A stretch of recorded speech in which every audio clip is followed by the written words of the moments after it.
Another stunner from EICMA was Norton's Manx R. And it's nice to see someone push against the grain a little bit in terms of design. Although despite all of the things that this bike has got going for it, and there are many, whilst having a peruse, I spotted this.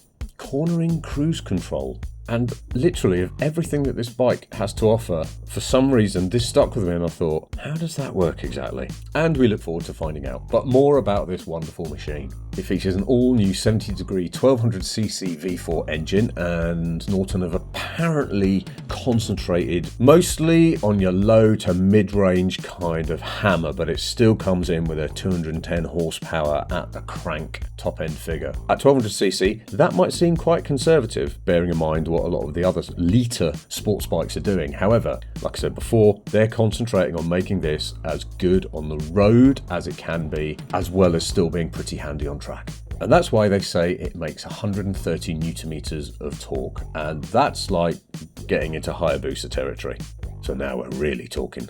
It has electronic suspension from Marzocchi. Again, Marzocchi coming back on other bikes. I'm loving this. It has stunning Brembo High Pure brake calipers. I've still not tried these. I literally can't wait. They're appearing on more bikes now, and you know me when it comes to brakes and brake calipers. That is, that's my thing. It has a single-sided swing arm. All the bodywork is carbon fibre, as are the wheels too.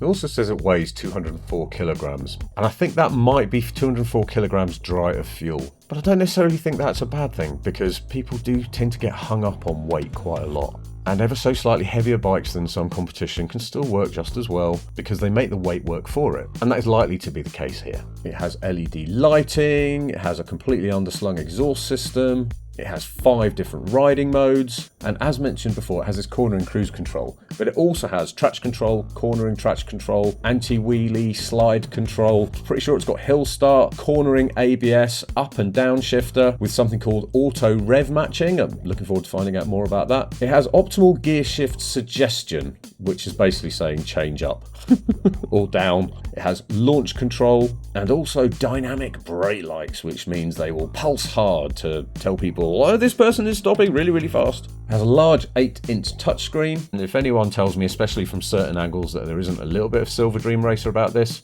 they're lying. But I don't think that's a bad thing. I love the look of this bike. This is a much cleaner machine than we get for most of the big sports bikes, because most of them have to go racing, and with aero being such a big thing in racing at the moment, it has to be there on the production bike, which does mean you get slightly more complicated designs. Whether they're good or not is simply down to the observer. But I would hope we can all agree that this thing is absolutely stunning.